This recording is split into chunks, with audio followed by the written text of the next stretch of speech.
Hey everybody, John here. I thought I'd make a really quick video on whether FSD is worth it in December 2024. And I'm talking about purchasing full self-driving flat out. So this really comes down to whether you have a hardware 3 or a hardware 4 vehicle, I believe.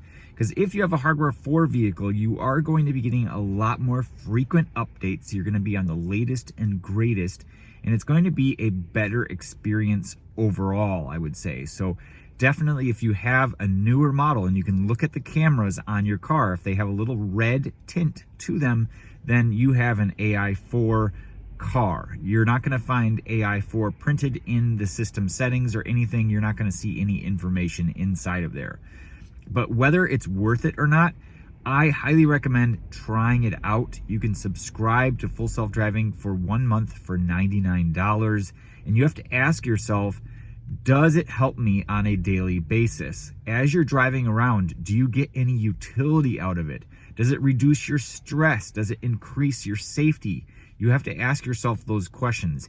If you enjoy having the car do things that you normally would have to take care of and manage manually, for example, someone cutting in front of you or a cyclist, just coming out of nowhere, all these situations where you normally would have to be alert and pay attention like 100% of the time, I think then in that case, it's going to be worth it for you. Now, you might wonder about the driver monitoring system. There is a camera inside of your car. I am not in my Tesla right now at the moment, but I'm driving a Chevy Blazer, and this thing is manual drive. I mean, it has an automatic transmission, but it's manual drive. You have to actually put your hands on the steering wheel.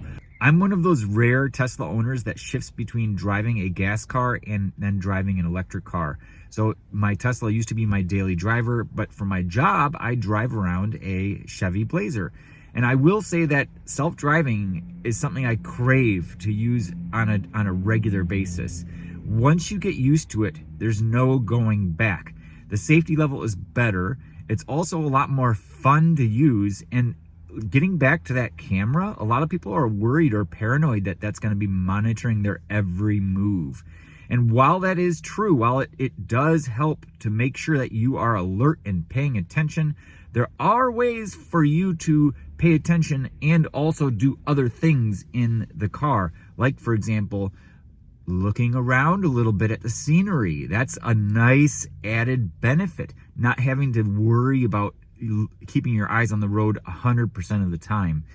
People have asked me about a cell phone. Does it work to have your cell phone? And of course, in my state of Illinois, you cannot use a cell phone while you're driving, so I can't answer that. But I can say that there are ways to mount your phone so that you can have it in view while you're looking at the road, and you can essentially not have to pay attention 100% of the time. Now, I'm going to warn everybody that if you are using your phone while you're driving, you do have to make sure that you are paying attention to the roads, because FSD is not perfect. You have to get a level of familiarity with the software because it's not going to operate perfectly in every single situation. And with that said, how can you learn what it can and can't do quickly? I'm just going to tell you right now that it cannot go in reverse if you have hardware 3. Also, for parking, sometimes you have to be very careful. I mean, I think it's not proven, especially if you have like a gate or a chain blocking a parking space. You're going to run into situations where it could actually go into that barrier. So be very, very careful in those situations. I would say getting off of highways, that's an area as well where you have to be very, very alert and careful. Make sure, don't just rely on it to get off at the exit that you're expecting it to get off at. And then merging as well. That's another area where you just need to be very, very careful when you're getting onto a highway. Once you're on the highway, it has a tendency to stay in the passing lane, and that can be a problem. So you don't want to just kind of zone out and not be paying attention at all times. You can turn on the minimal lane changes and then just stay in a lane the whole time, and you are good to go. And that is a lifesaver. That is a great feature. I love that ability. That way you're not annoying anybody on the road.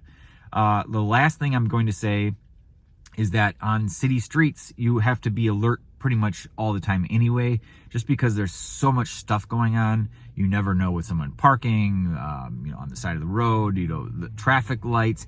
And when you're on city streets, especially when you come to intersections with traffic lights, you need to be very aware of what's going on. There are times, especially with the latest version of full self-driving on hardware 3, which is 12.5.4.2, where it will slow down at a green light. You need to be very careful and aware when that happens.